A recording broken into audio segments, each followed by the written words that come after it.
उस मानव समूह के रीति रिवाज, क्या उस मानव समूह के क्या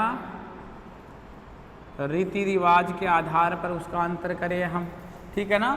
उस मानव समूह के रीति रिवाज क्या हैं, उस मानव समूह के रीति रिवाज क्या हैं, उस रीति रिवाजों के यदि हम आधार पर बात करते हैं तो ये सारे जो हम अध्ययन करने जा रहे हैं, ये सारा अध्ययन हम किस में करते हैं, ये सारे हम अध्ययन करते हैं मानव भूगोल के विषय क्षेत्र के अंतर्गत ही। ये भी मानव भूगोल का क्या है, ये भी मानव भूगोल का एक विषय क्षेत्र ही है जिसके बारे में हम अध्ययन कर रहे हैं। यानी ये पृथ्वी तल पर निवास करने वाले जो मानव के समूह हैं, उन समूह का अध्ययन का बेस क्या बनाए। मात्र हमारे पास में बिंदु यही है कि पृथ्वी तल पर इस सरफेस पर निवास करने वाले जो ह्यूमन ग्रुप हैं, उनका हम अध्ययन का बेस क्या बनाएं। तो हमने बेस क्या बनाया, सबसे पहले तो उनके निवास क्षेत्र के आधार पर कि वो किस महाद्वीप के किस देश में निवास करते हैं और जिस स्थान विशेष पर वो निवास करते हैं वहाँ का लैंडस्केप कैसा है, वहाँ की फिजियोग्राफिक या वहाँ का फिजियो जोग्राफिक डिविजन्स कैसा है, क्या पठारी भाग है, क्या मैदानी भाग है, क्या पहाड़ी क्षेत्र है, या क्या कोई द्वीप समूह है, कहाँ पर वो निवास कर रहे हैं। उस निवास स्थान के आधार पर हम इनकी बात कर रहे हैं मुख्य रूप से। तो हमारे पास में समूह का अध्ययन का आधार क्या हो गया, निवास क्षेत्र के आधार पर। अगला आता है शारीरिक बनावट के आधार पर। किसके आधार पर, शारीरिक बनावट के आधार पर। अगला उन मानव समूह का व्यवसाय कि वो क्या हंटिंग करते हैं, क्या वो माइनिंग प्रोसेस से जुड़े हुए हैं, क्या इसी के साथ साथ वो पशुचारण करते हैं या और कोई अन्य प्रकार का शारीरिक श्रम करते हैं वो, उसके आधार पर भी हमने इनका अंतर किया या इनका अध्ययन कर रहे हैं। उनका कल्चर कैसा है, उनकी संस्कृति कैसी है, उनके कस्टम्स कैसे हैं, उनके रीति रिवाज कैसे हैं, उनके आधार पर भी हम क्या कर सकते हैं, यानी मानव भूगोल के विषय क्षेत्र का वर्गीकरण कर सकते हैं। ये भी मानव भूगोल का विषय क्षेत्र ही है कि पृथ्वी तल पर निवास करने वाले जो मानव समूह हैं, उन मानव समूह का जो अध्ययन किया जाता है वो किसके द्वारा, कौन से शास्त्र में किया जाता है, मानव भूगोल शास्त्र में उनका अध्ययन किया जाता है। अगला हमारे पास में आता है कालिक अनुक्रमण। अगला जो हमारे पास में बिंदु आया वह बिंदु आता है 7वां क्रम का बिंदु है।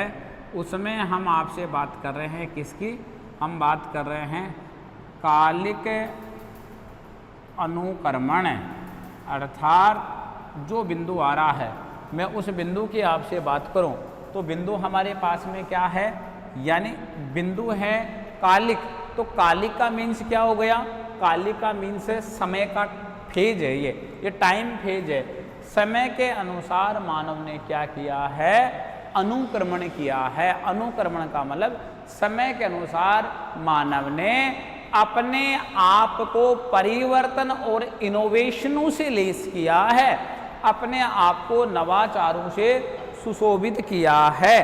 कालिक पक्ष के अंतर्गत विभिन्न क्रियाकलापों, यदि मैं कालिक पक्ष की बात करूं तो आप इधर देखिए, जो कालिक पक्ष मेरे पास में आया इसमें विभिन्न क्रियाकलापों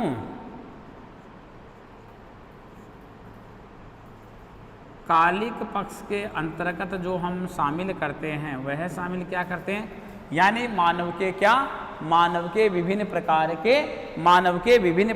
के क्रियाकलाप, पर्यावरणीय समायोजन, अर्थात कौन सा समायोजन, मानव का कौन सा समायोजन, मानव का पर्यावरणीय,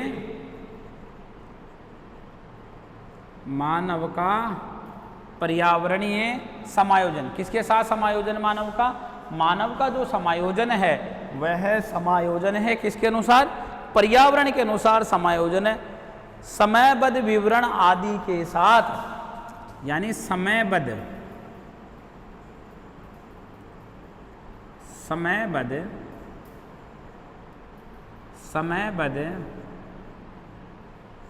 विवरण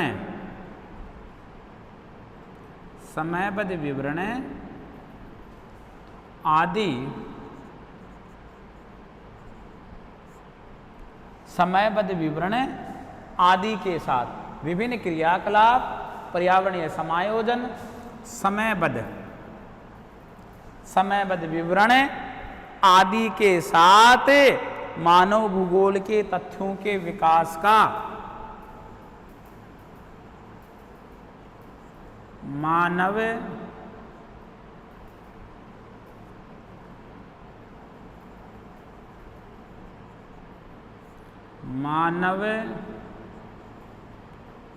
भूगोल के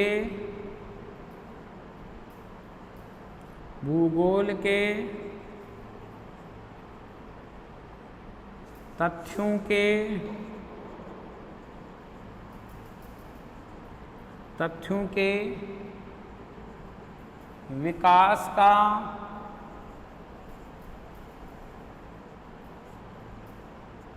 अध्ययन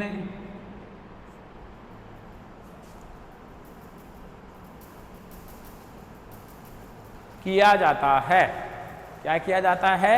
विभिन्न क्रियाकलापों, पर्यावरणीय समायोजन, समयबद्ध विवरण आदि के साथ मानव भूगोल के तथ्यों के विकास का अध्ययन किया जाता है। इस विकास क्रम को, ये जितना भी सारा हम विकास क्रम पढ़ रहे हैं, ये जितना भी सारा हमारे पास में विकास क्रम आया है, जिस विकास क्रम की हम बात कर रहे हैं, यही विकास क्रम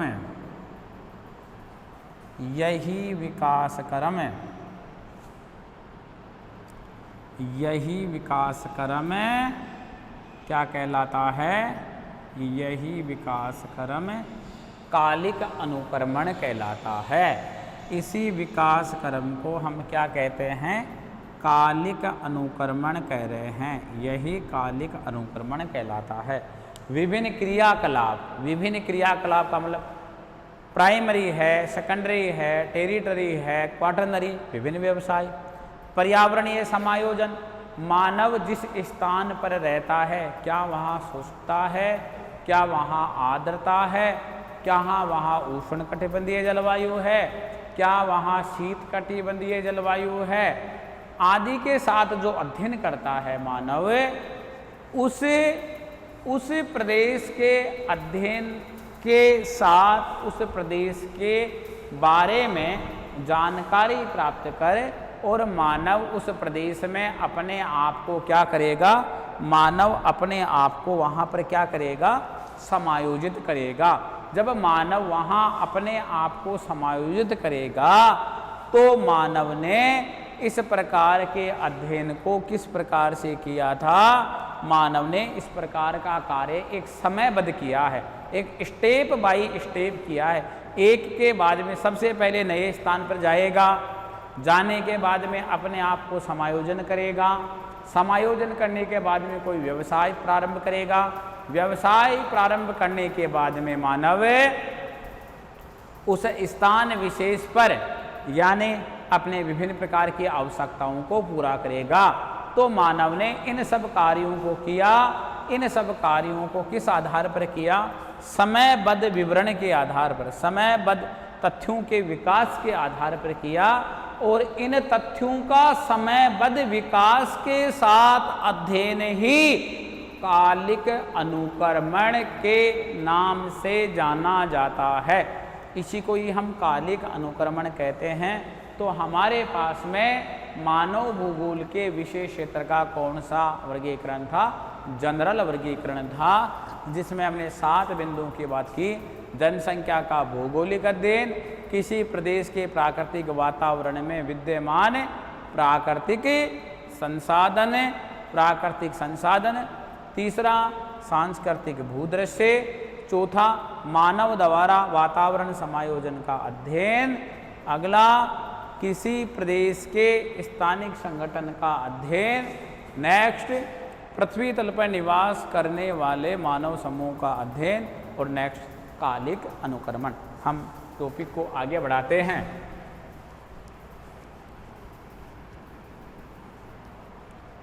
हमने अभी तक जो पढ़ा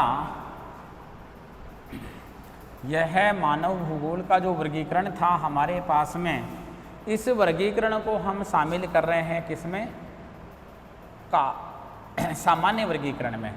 यानी इसमें किसी व्यक्ति विशेष ने, व्यक्ति विशेष का मीन्स हो गया किसी भूगोलवेता ने अपना योगदान नहीं दिया है, यानी किसी भूगोलवेता ने योगदान नहीं दिया है। जब किसी भूगोलवेता ने योगदान नहीं दिया है और मानव ने ये जो योगदान मानव ने दिया है वह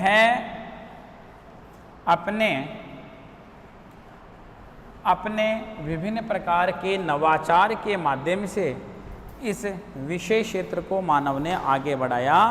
जब इस विशेष क्षेत्र के आधार पर मानव ने इसको आगे बढ़ाया है तो आगे हम कुछ भूगोलवेताओं की आपसे जिक्र करते हैं कि उन भूगोलवेताओं ने किस आधार पर, यानी भूगोल के जो विशेष क्षेत्र है उस भूगोल के विशेष क्षेत्र को क्या दी है, उस भूगोल के विशेष क्षेत्र को गति देने का काम किया है। और गति किस प्रकार से दी है? हम सबसे पहले जो हमारे पास में भूगोलवेता आते हैं उस भूगोलवेता का नाम है जीन ब्रुन्स महोदय के अनुसार वर्गीकरण। हम बात करते हैं जीन ब्रुन्स की।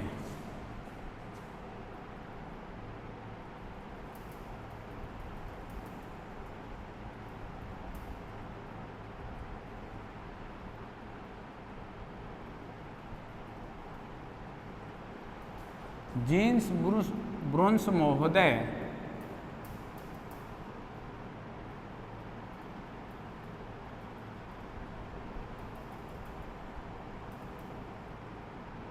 के अनुसार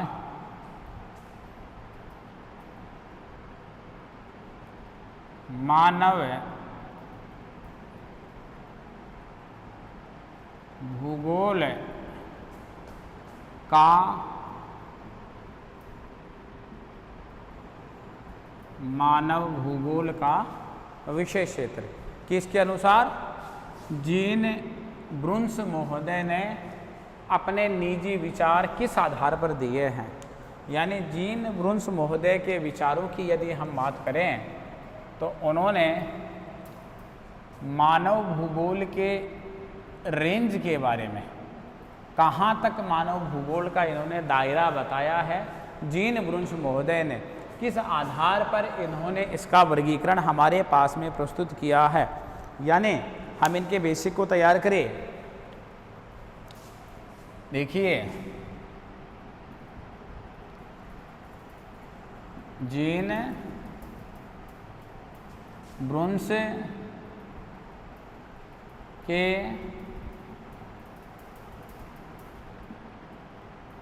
वर्गीकरण के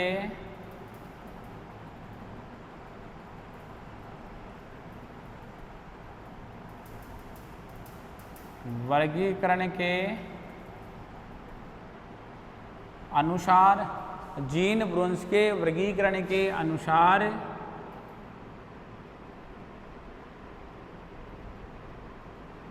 जीन ब्रुन्स के वर्गीकरण के अनुसार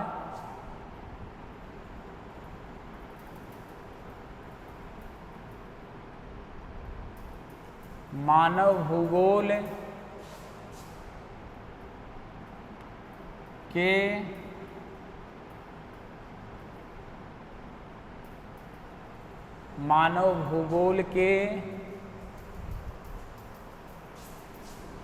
विषय क्षेत्र को दो भागों में, मानव भूगोल के विषय क्षेत्र को दो भागों में विभाजित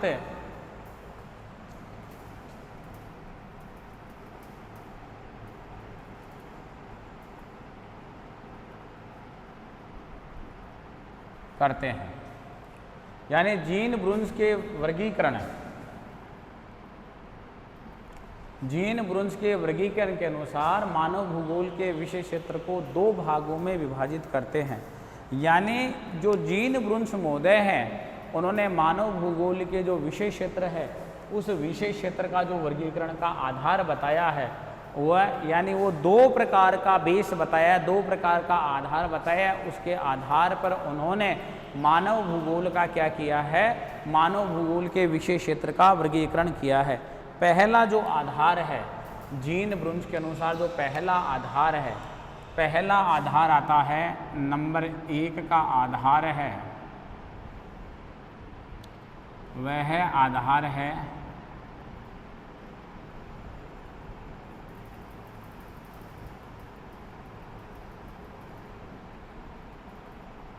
सभ्यता के आधार पर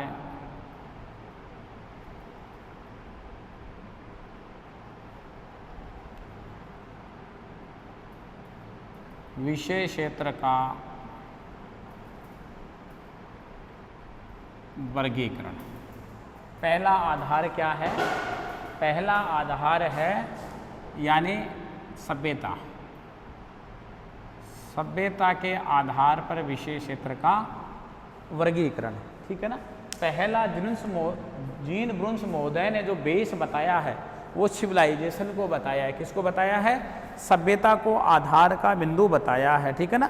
सभ्यता के आधार पर भी अब देखिए इसका हम बेसिक तैयार कर लेते हैं। इसी का बेसिक, इसी का बेसिक देखिए आप।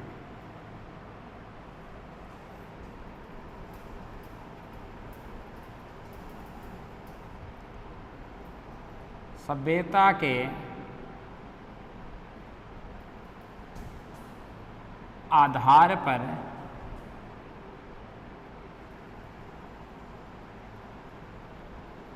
मानव भूगोल के विषय क्षेत्र को निम्न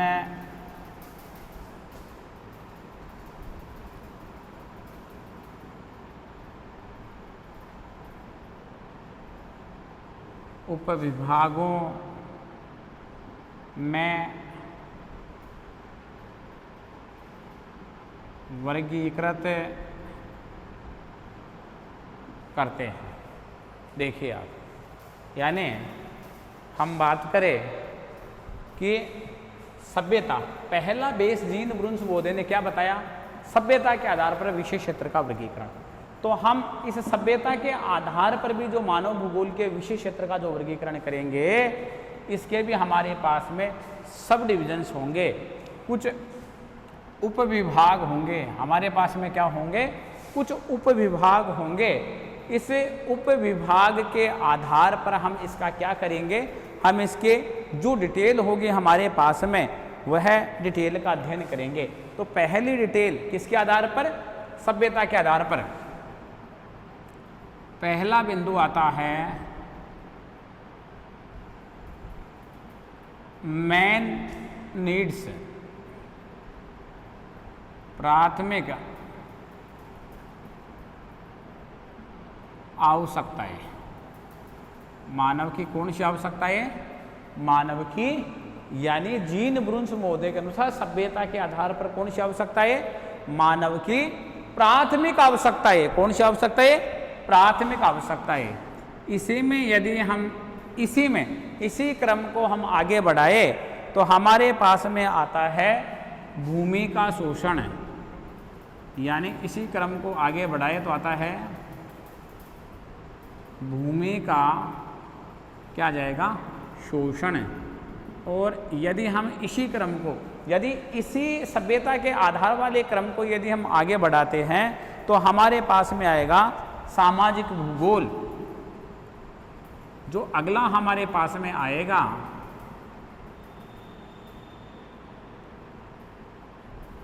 वह आ जाएगा कौन सा भूगोल?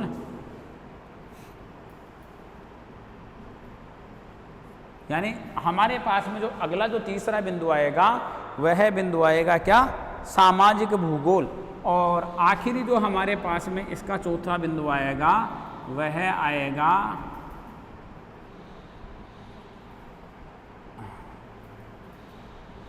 राजनीतिक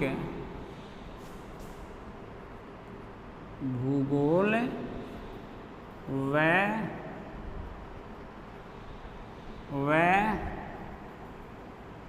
ऐतिहासिक भूगोल। यानी सिविलाइजेशन जो शब्द आ रहा है ना, आप इसको इतिहास से जोड़िए, इतिहास से जोड़िए। देखो पहला जो इसका आधार था जीन ब्रुन्स महोदय का, देखिए आप ये वर्गीकरण ये किसके आधार पर है, ये वर्गीकरण है जीन ब्रुन्स महोदय के अनुसार। किसके आधार पर है, जीन ब्रुन्स महोदय के अनुसार। ये क्या है, ये हमारे पास में वर्गीकरण है। जब जीन ब्रुन्स महोदय के अनुसार यह वर्गीकरण है हमारे पास में, तो उसने कितने बेस बताए हैं, उसने विशेष क्षेत्र के 2 आधार बताए हैं। तो एक आधार तो हमारे पास में कौन सा आया, यानी एक आधार तो आया सभ्यता के आधार पर। दूसरा जो हमारे पास में आधार आता है वह आधार आएगा सांस्कृतिक तथ्यों के आधार पर, यानी कल्चरल फैक्टर के आधार पर हम उसकी बात करते हैं। यानी सांस्कृतिक तथ्यों के आधार पर हम उसके वर्गीकरण की क्या कर रहे हैं, हम उसके वर्गीकरण की बात कर रहे हैं। तो पहले हम आधार की डिटेल देख लेते हैं, फिर हम सेकंड टॉपिक को आगे बढ़ा लेंगे। जीन ब्रुन्स महोदय के सभ्यता के आधार पर यदि हम बात करते हैं, तो सभ्यता के आधार पर उन्होंने क्या किया है, उप विभागों में वर्गीकृत किया है। यानी किसको, स्कोप को, मानव भूगोल के विशेष क्षेत्र को। पहला क्या आया, मानव की प्राथमिक आवश्यकताएं। तो यानी सभ्यता के वर्गीकरण के आधार में, यानी सभ्यता के आधार पर जो विशेष क्षेत्र का वर्गीकरण कर रहा है जीन ब्रुन्स महोदय, जो वर्गीकरण कर रहे हैं, तो उन्होंने पहला जो उप विभाग बताया, वह पहला उप विभाग कौन सा बताया है, यानी प्राथमिक आवश्यकताएं।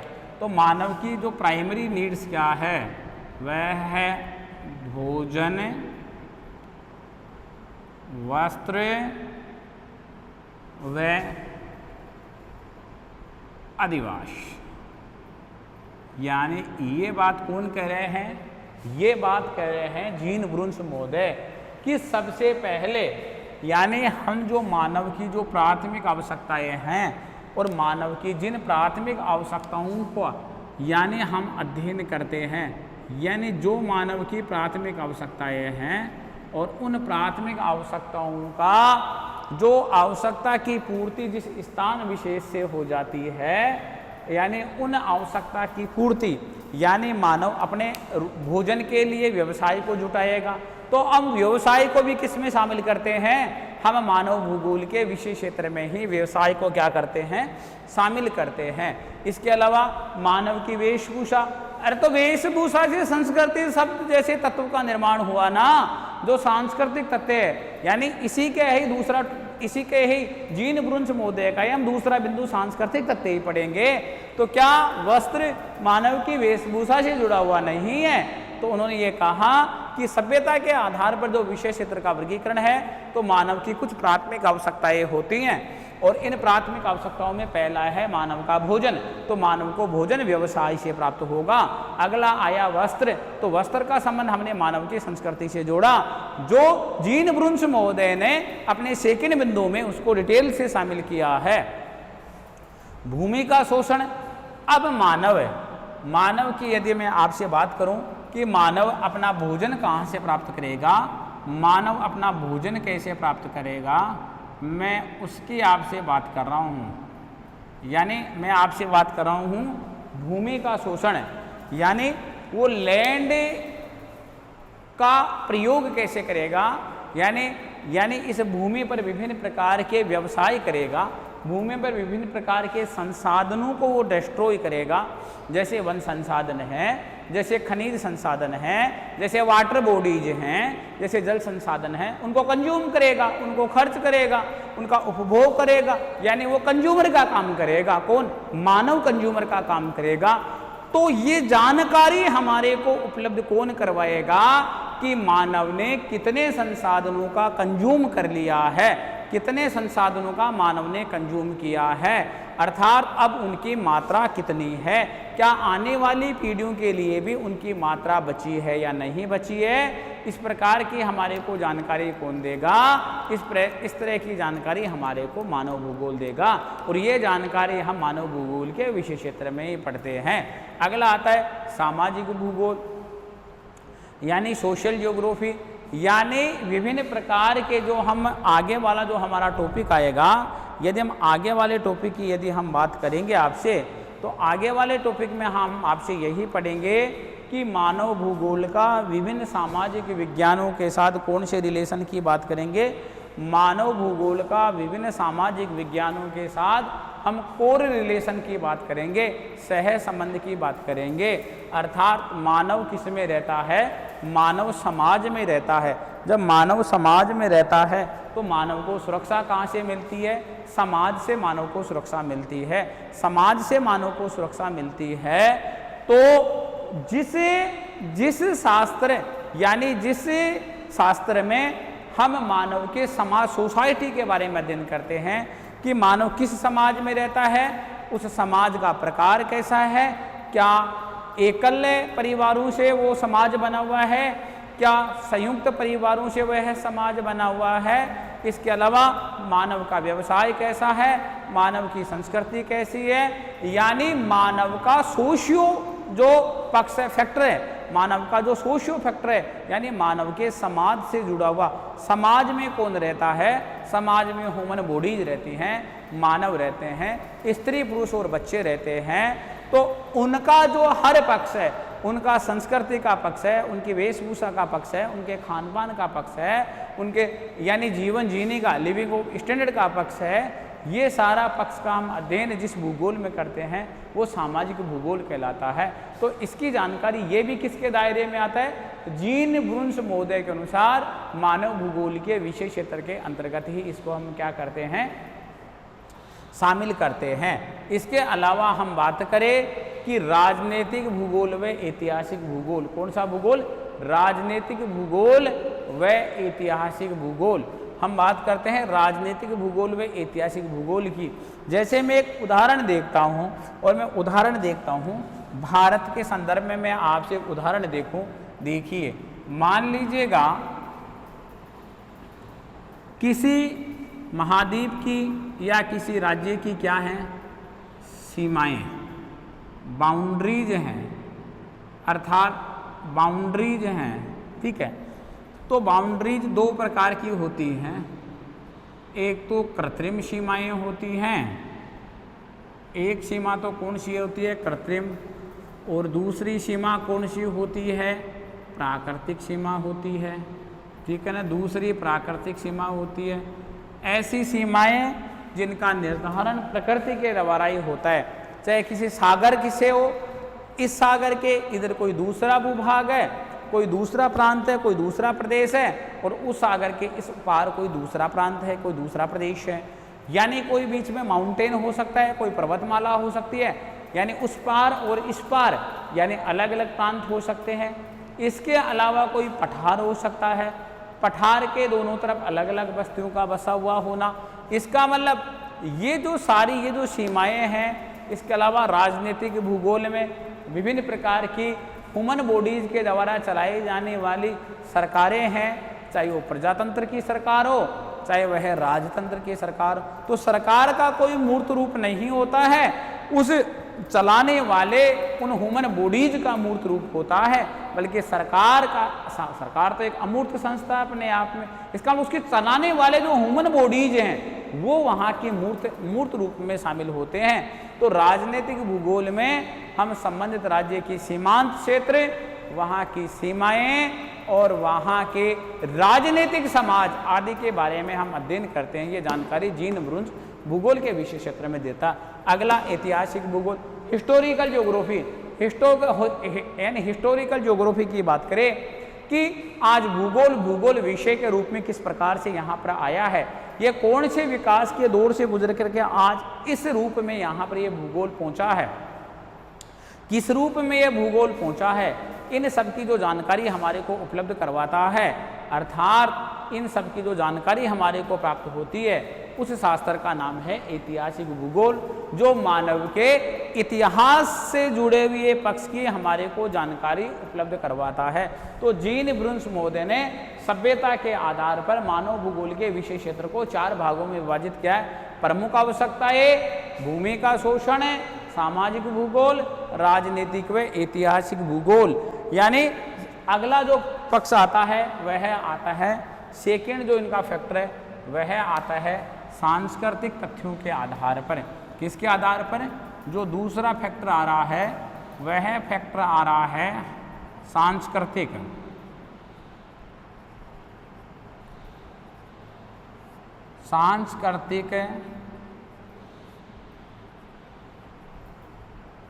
तथ्यों के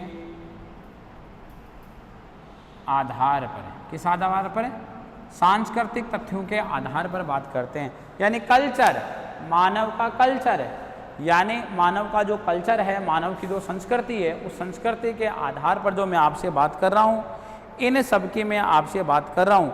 यदि इसमें बात करें भूमि का अनुत्पादक उपयोग, पहला इसका बिंदु आता है हमारे पास में कि भूमि का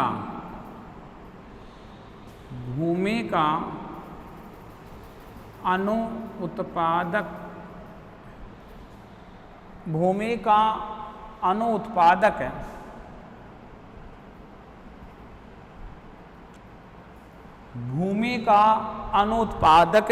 उपयोग, यानी भूमि से किसी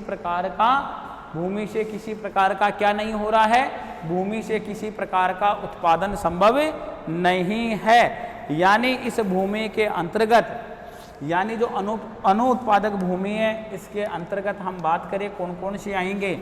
एक तो परिवहन आ जाएगा, परिवहन के साथ साथ हम बात करें मानव के क्या आ जाएंगे? मानव के अधिवास। यानी एक तो क्या आ जाएगा? परिवहन आ जाएगा, और परिवहन के साथ साथ क्या आ जाएगा?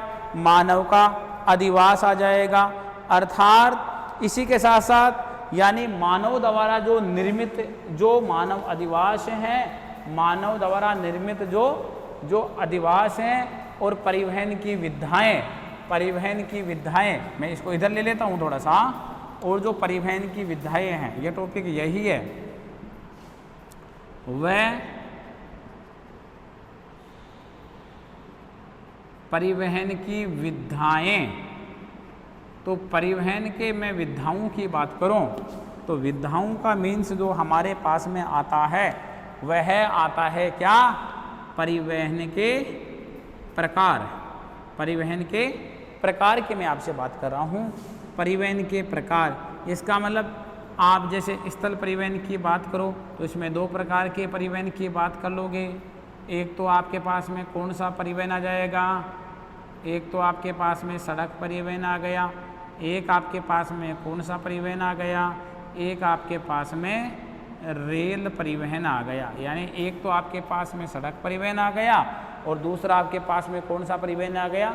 दूसरा आपके पास में रेल परिवहन। भूमि का अनुत्पादक उपयोग, अर्थात यानी भूमि का आपने यूटिलिटी तो कर ली, भूमि का आपने उपयोग तो कर लिया, लेकिन उससे अब कोई आपको उत्पादन नहीं हो रहा है। जैसे मानव ने एक भूमि के एक टुकड़े पर, एक लैंड के भूखंड पर अपने सांस्कृतिक भूदृश्यों के अंतर्गत शामिल अपने मानव अधिवास का, अपने मकान का निर्माण कर लिया। तो मकान का निर्माण करने के बाद में मानव की एकमात्र आवश्यकता, रहने संबंधी आवश्यकता को वह मकान क्या कर रहा है? वह मकान पूरा कर रहा है। लेकिन उससे मानव को रहने संबंधी आवश्यकता की पूर्ति हो रही है, लेकिन मानव को उससे क्या नहीं हो रहा? मानव को उससे किसी प्रकार का उत्पादन नहीं हो रहा है।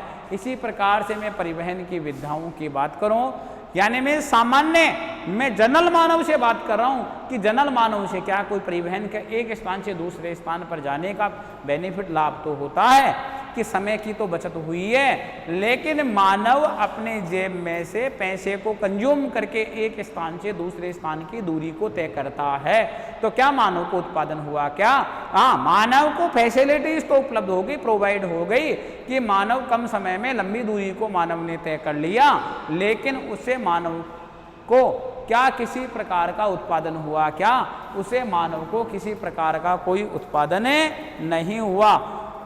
पशु एवं वनस्पति जगत का जीवन जो हमारे पास में सेकंड बिंदु आ रहा है, पशु एवं वनस्पति जगत पर मानव की विजय, यानी पशु एवं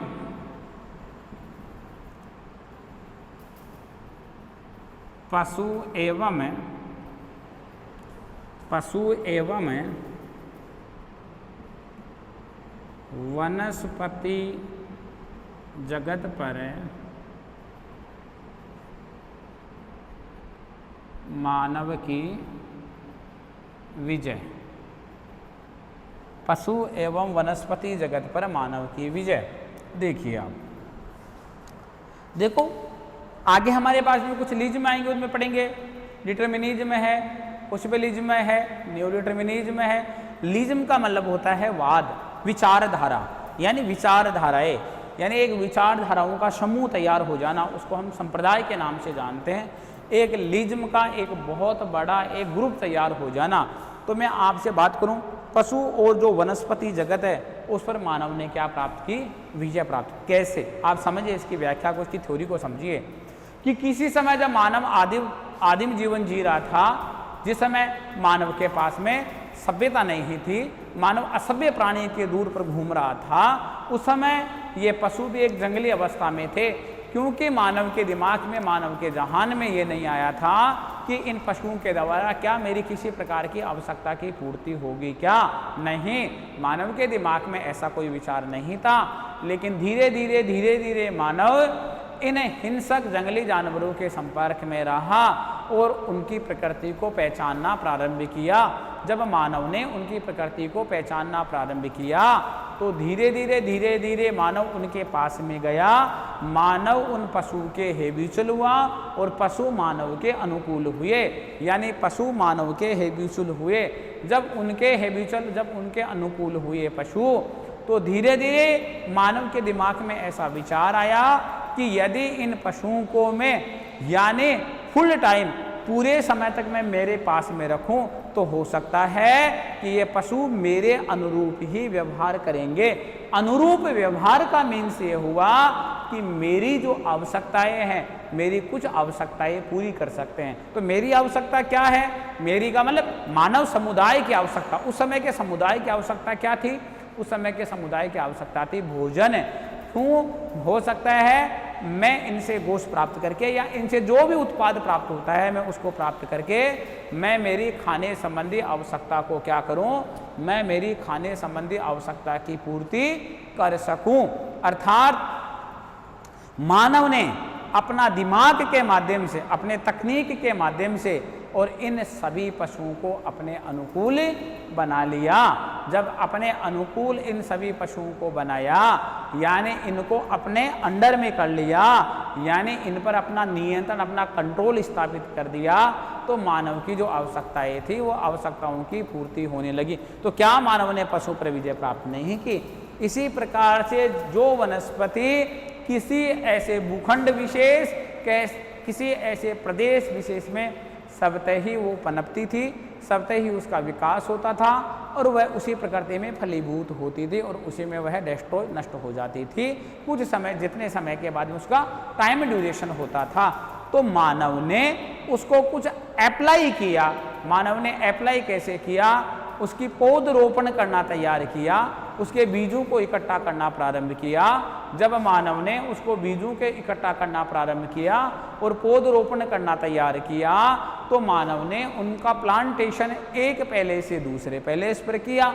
मानव लगातार उनको पानी देता रहा। मानव ने अपने आवश्यकता के अनुकूल यानी उस वनस्पति को ढाला कि जिस वनस्पति के द्वारा मानव की आवश्यकता की पूर्ति हो सकती थी। मानव ने उसी वनस्पति को ही ज़्यादा प्राथमिकता दी, उसी को ही ज़्यादा यानी प्रायोरिटी दी, और यानी उसी को ही ज़्यादा सर्वोच्चता दी।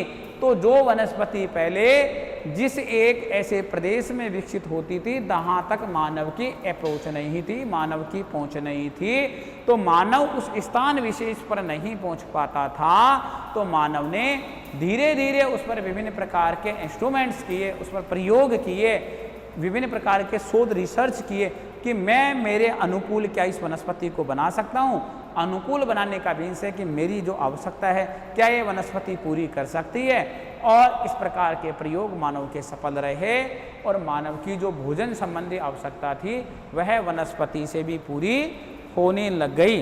जब वनस्पति से पूरी होने लग गई तो मानव ने उस वनस्पति पर, जिस वनस्पति के बारे में मानव कभी सोचा ही नहीं था, उस वनस्पति के बारे में मानव ने विशेष रूप से मैं आपसे बात करूं, उस पर विजय प्राप्त की, उसको अपने अनुकूल, उसको वृद्धि वाला जो कारक था उस कारक को आगे बढ़ाया। अर्थात जीन ब्रुन्स महोदय का जो सेकंड फैक्टर है सांस्कृतिक तथ्यों के आधार पर, तो इसका हमने पहला वर्गीकरण पढ़ा, भूमि का अनुत्पादक उपयोग मानव अधिवास परिवहन की विधाओं आदि में। मानव ने पशुओं पर और वनस्पति जगत पर क्या प्राप्त की, मानव ने विजय प्राप्त की। इसी का ये हम जो अगला बिंदु पढ़ते हैं, भूमि का विनाशकारी उपयोग, जो हमारे पास में तीसरा बिंदु के रूप में शामिल हो रहा है, भूमि का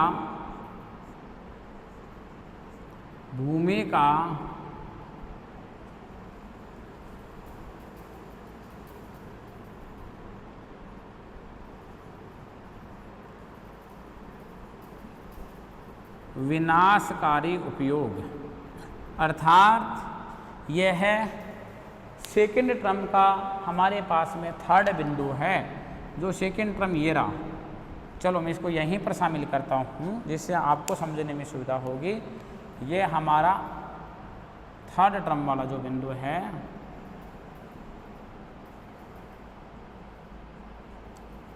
भूमि का विनाशकारी उपयोग। भूमि का कौन सा उपयोग, भूमि का विनाशकारी उपयोग। अर्थात इसको हम मानव की लुटेरी अर्थव्यवस्था भी कहते हैं। भूमि के विनाशकारी उपयोग को कौन सी अर्थव्यवस्था कहते हैं, इसको हम कहते हैं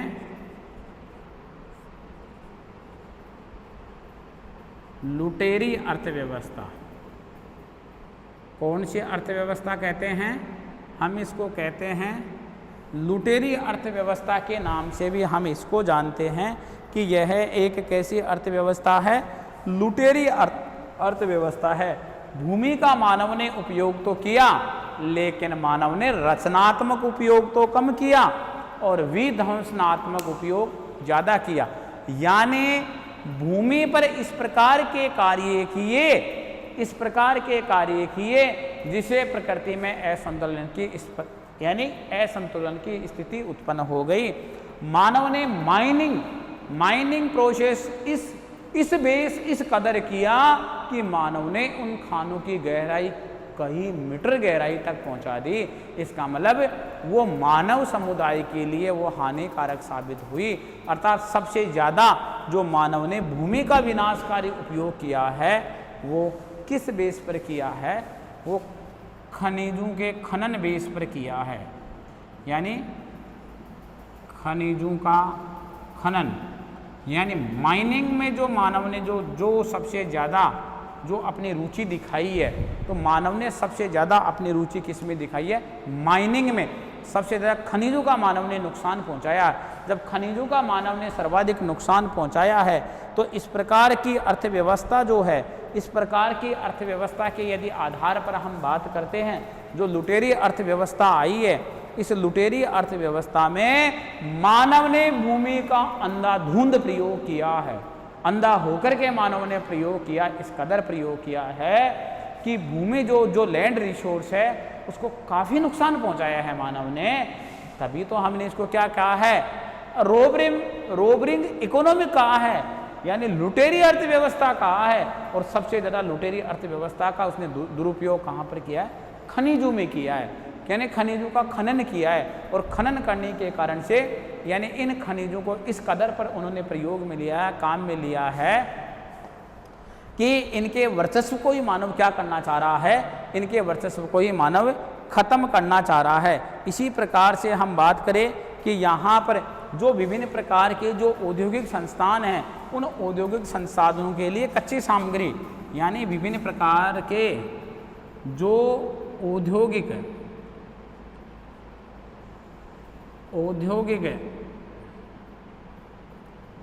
संस्थानों के लिए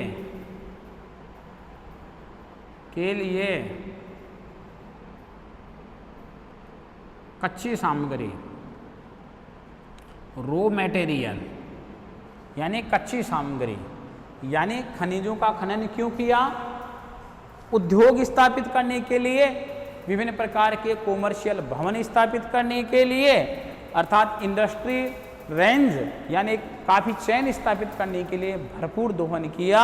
और इस कदर दोहन किया कि अंधाधुन प्रयोग किया। और इस प्रकार की अर्थव्यवस्था को हमने कौन सी अर्थव्यवस्था कहा, लुटेरी अर्थव्यवस्था कहा है। तो हमने जीन ब्रुन्स महोदय के अनुसार मानव भूगोल के विषय क्षेत्र को हमने दो भागों में बांटा था, सभ्यता के आधार पर विषय क्षेत्र का वर्गीकरण और सांस्कृतिक तथ्यों के आधार पर विषय क्षेत्र का वर्गीकरण। तो आज हमने एक तो सामान्य विषय क्षेत्र का वर्गीकरण पढ़ा और एक हमने जीन ब्रुन्स महोदय के आधार पर हमने वर्गीकरण को हमने गति दी है। इसी बिंदु को हम यहाँ पर आज क्लोज नहीं कर रहे हैं। हम नेक्स्ट क्लास में कुछ और अन्य भूगोलीय विधाओं के आधार पर भी हम विषय क्षेत्र का क्या करेंगे, विस्तृत चर्चा करेंगे। आज की क्लास को हम यहीं विराम देते हैं। थैंक्स।